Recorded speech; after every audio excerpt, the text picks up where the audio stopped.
தொல்லை இரும் பிறவி சூழ்ந்தலை நீக்கி அல்லல் அறுத்தானந்தமாக்கியதே எல்லை மறுவா நெறியளிக்கும் வாத ஊரெங்கோன் திருவாசகம் எனும் தே. திருச்சிற்றம்பலம். நாம் திருவாசகத்தின் 4வது பாடலான போற்றி திரு அகவலின் விளக்கத்தை பார்த்து கொண்டிருக்கிறோம்.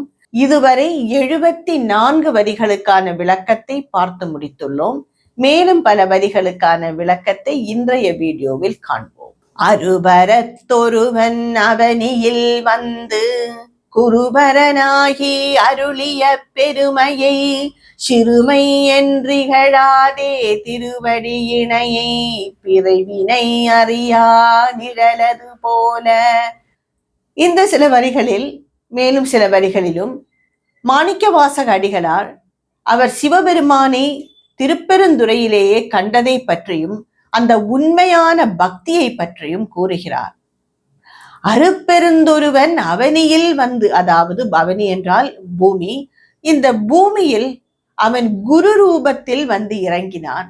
அதை சிறுமை என்று நீ விவரம் இல்லாமல் நினைத்து விடாதே, அது எல்லாம் கிடைப்பதற்கு மிக அரியதானது. சிவனே இறங்கி பூமிக்கு வருகிறார் என்றால் அது ஒரு சாதாரண விஷயமா? அதன் பெருமையை தெரியாமல் நீ அது சிறிதாக்கி விடாதே, சிறுமை என்று இகழாதே, எளிமையாக என்று அலட்சியம் செய்யாதே. அந்த திருவடி இரண்டையும் உன் மனதில் நிரந்தரமாக பதித்துக்கொள்.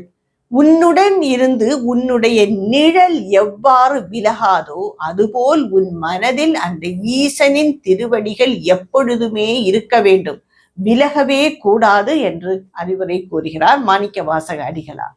ஏனென்றால் அந்த சிவன் இந்த பூமியில் வந்து இறங்கினது அவ்வளவு பெரிய விஷயம். நமக்கு எல்லோருக்குமே ஒரு பொதுவாக ஒரு குணம் உண்டு.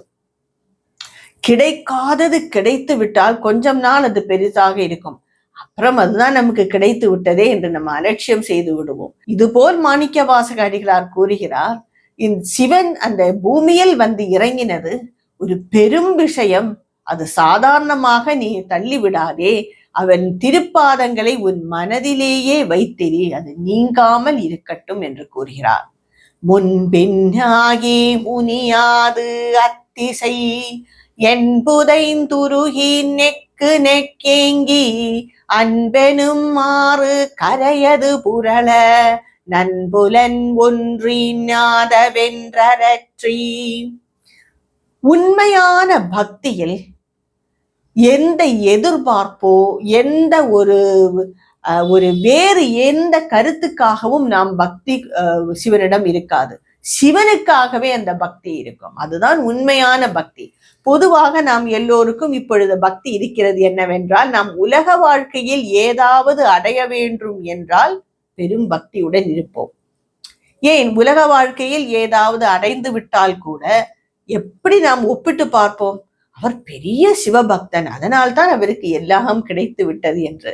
பக்தனுக்கு எல்லாம் கிடைக்கிறது என்றால் அவர்களின் கர்ம பலன். சிவனிடம் பக்தி என்பது எதையும் எதிர்பார்த்து உள்ளது அல்ல.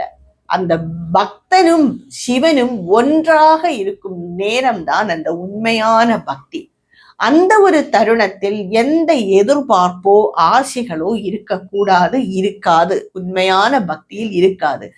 ஏதோ ஒரு ஆசையோ ஒரு எதிர்பார்ப்போ இடையில் வந்து விட்டால் அது உண்மையான பக்தி இல்லை என்பதை நாம் புரிந்து கொள்ள வேண்டும். இவ்வாறு உண்மையான பக்தியை பற்றி தான் மாணிக்கவாசக அடிகளார் கூறுகிறார். அந்த பக்தியில் நெக்கு நெக்கி ஏங்கி மிகவும் கனிவுற்று இறங்கி என்பு நெய்ந்து உருகி, அதாவது எலும்பு எல்லாம் மெலிந்து விட்டதான், அந்த அளவுக்கு பக்தி மட்டும் சிவன் மட்டுமே மனதில் இருப்பார். அந்த சிவனை அடைய வேண்டும் என்ற ஏக்கம் தான் இருக்குமே தவிர வேற ஏதோ பொருளை அடைய வேண்டும் என்ற ஏக்கம் இருக்காது. உண்மையான பக்தியில் சிவனை அடைய வேண்டும் என்ற பக்தி அது பெருகி நாம் சதை மட்டுமல்ல எலும்பெல்லாம் உருகி விடுமாம். அன்பெனும் ஆறு கரையது புரள. அந்த பக்தியானது கரை புரண்டு ஓடும். அதற்கு ஒரு வரம்பே கிடையாது. வரம்பு என்பது இந்த ஆசைகளை பொறுத்ததுதான். வரம்பில்லாத ஒரு பக்தியில் அந்த அந்த அந்த சமயத்தில் நம்முடைய 5 புலன்களும் நம் மனதிற்குள் ஏறிவிடும். மனம் சிவனிடம் இருக்கும். வெளியில் யாரு என்ன கூறுகிறாள்? நம்ம போன சில வரிகளிலேயே பார்த்தோம். வேறு யார் எவ்வாறாக ஏளனமாக கூறினாலும் நமக்கு காதலிகளே அது விடாது. நாம் பார்த்தால் கூட நம்மைத்தான் அவர்கள் கூறுகிறார்கள் என்று நமக்கு அறிய முடியாது. ஏனென்றால் நம் மனமும் இதை எல்லாம் இருக்காது அந்த உண்மையான பக்தியான அந்த வேளையில் என்று மாணிக்க வாசகடிகளார் முன்பே கூறியிருக்கிறார். உரை தடுமாறி உரோமஞ்சிலிர்ப்ப கரமலர் மொட்டித்து ஹிருதய மலர கண்களி கூற நுண்துளி அரும்ப சாயா அன்பினை நாடொருந் தழைப்பவர் தாயேயாகி வளர்த்தனை போற்றி. உண்மையான பக்தி எப்படி இருக்கும் என்று கூறுகிறார். உரை தடுமாறுமாம், வார்த்தைகளே வராதாம் அந்த பக்தியில். சிவனே என்று கூறக்கூட தோணாது, அப்படி அறிந்து விடுவார்கள். ரோமன் சிலிர்க்க, உடம்பில் உள்ள அந்த ரோமம் எல்லாம் சிலிர்த்து போயிருக்கும். அவ்வளவு தூரம் ஆனந்தம், மெய் மறந்து நாம் நிற்போம். கரைமலர் மொட்டித்து இதய மலரை, அதாவது கைகளை கூப்பித்தான் நாம் வணங்குவோம். இந்த கரங்களை கூப்பி, அதாவது மொட்டு போலாக்கி ஹிருதயத்திற்கு நேராக வைத்து கண்களி கூற நுண்துளி அரும்ப சாயா அன்பினை நாடொருந்தழைப்பவர். கண்களில் எல்லாம் ஆனந்த கண்ணீர் அப்படி வந்து நிற்குமா. விழுந்து விடலாமா வேண்டாமா என்று கண்களில் அந்த கண்ணீர் அப்படி பெருகி அவ்வளவு தூரமாக நிற்குமா. அந்த ஆனந்தத்தில் திளைத்து நிற்பார்கள் அந்த பக்தர்கள். அந்த சமயத்தில் தாயே ஆகி வளர்த்தனை போற்றி, உன்னை தாயாகவே எண்ணி அவர்கள் வழிபடுவார்கள். வழிபடும் அந்த சிவனே போற்றி. அந்த சிவனை வணங்குகிறோம், போற்றுகிறோம். அவ்வாறாக தாய் உள்ளத்துடன் உள்ள சிவனை நாம் வணங்குகிறோம். மேதரு வேதியன் ஆகி வினை கெட கைதர வரல்ல கடவுள் போற்றி. ஆடக மதுரை அரசே போற்றி. கூடல் இலங்கு குருமணி போற்றி. ஒரு வேதியன் ரூபத்தில் தான் மாணிக்க வாசகடிகளாருக்கு சிவன் முதலில் காட்சி கொடுத்தார். ஒரு மரத்தடியிலே குரு ரூபத்தில் இருந்து காட்சி கொடுத்தார்.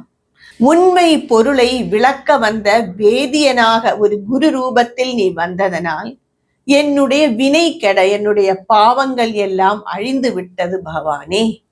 ஆடக மதுரை அரசே போற்றி.